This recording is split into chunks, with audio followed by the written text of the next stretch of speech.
Barnabas Konga na kaimu nafasi ya mkurugenzi mtendaji mamlaka maji safi na usafi wa mazingira Mbeya. Mamlaka ya maji Mbeya inatekeleza mradi mkubwa wa kimkakati wenye lengo la kuondoa changamoto ya huduma maji katika jiji la Mbeya. Mradi wa kimkakati unaitwa mradi wa maji kutoka chanzo cha Mto Kiwila na utachukua maji kutoka Mto Kiwila ambao ni kama kilomita 40 kutoka hapa tulipo kwa njia ya barabara.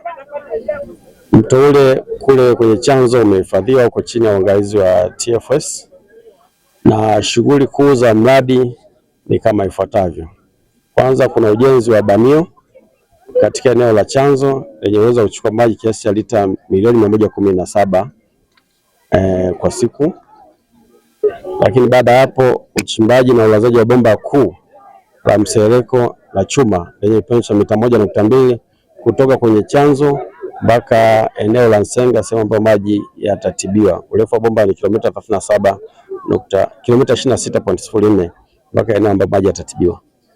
Baada ya pale, yakishatibiwa maji, kutakuwa na tenki la kuhifadhi maji yaliyotibiwa yajazwa lita milioni 5, na baada ya hapo maji yatasafirishwa kwa bomba tena kipimo cha mita 1.2 kutoka eneo hilo umbali wa kilomita 11.2 mpaka eneo la New Forest hapa tulipo.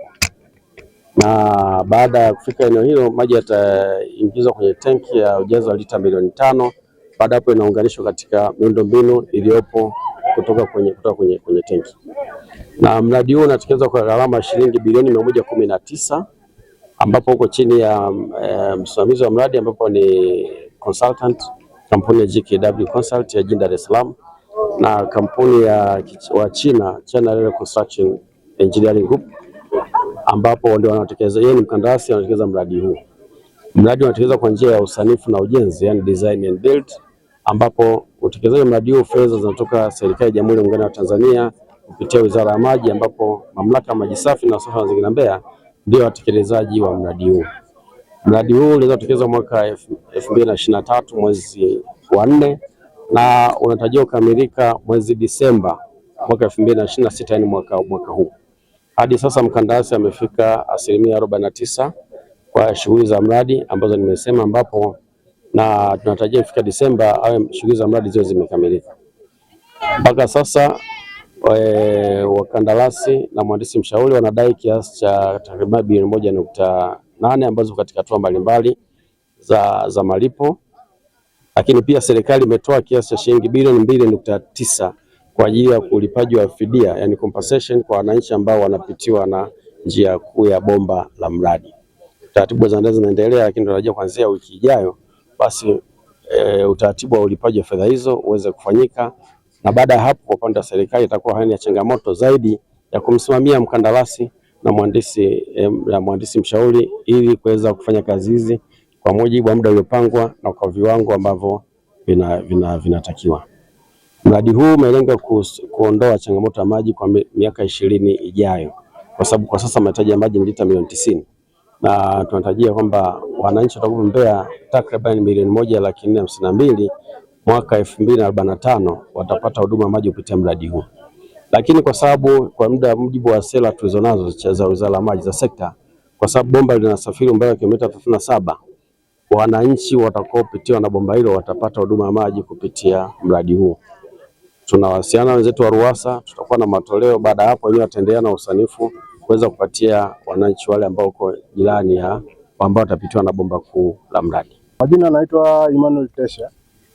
Kwanza nishukuru serikali kwa kuanzisha miradi kama hii, kwa sababu imekuwa ni fursa kwetu sisi vijana, na sio vijana tu, hata kwa marika tofauti. Kwanza tunapata kipato ambacho kwa mimi binafsi naweza kusema kwamba imebadilisha maisha yangu, kutokana na kipato nilichokuwa napata kwa siku za nyuma kabla sijaje kwenye mradi. Imekuwa ni tofauti kidogo. Mradi ni kampuni ya China, lakini kwenye kila nafasi ya Mchina kuna Mtanzania. Akiwa engineer wa Kichina kuna engineer wa Kitanzania, akiwa fundi wa Kichina kuna fundi wa Kitanzania. Kwa maana yake ni kwamba huu mradi kwa asilimia kubwa tunautekeleza sisi. Na ukiangalia kwa wafanyakazi walioko hapa wa China ni kama wako 15. Afu Tanzania ni karibu 200. Kwa hiyo kabisa mradi unatekelezwa na Tanzania. Kwa hiyo tunatoa wito wazidi kukaribia, mwenye professional yoyote akaribia kwa ajili ya kutekeleza mradi huu. Kamde ni msimamizi wa mradi kama foreman. Kiukweli nimenufaika. Kwanza nitoe shukrani kwa waziri wenyewe wa kazi kwa kutupandisha wafanyakazi wa chini kidogo, kutuongezea kidogo, nisiseme mshahara, posho, sababu tulikuwa chini ya 16 ametuleta hadi 19,888. Nimshukuru pia na nitoe shukrani zangu kwa Mheshimiwa Rais kwa jitihada anazozifanya. Pia nitoe heshima zangu pia kwa wafanyakazi wenzangu kufanya mpaka tumefika sehemu hii bila matatizo yoyote.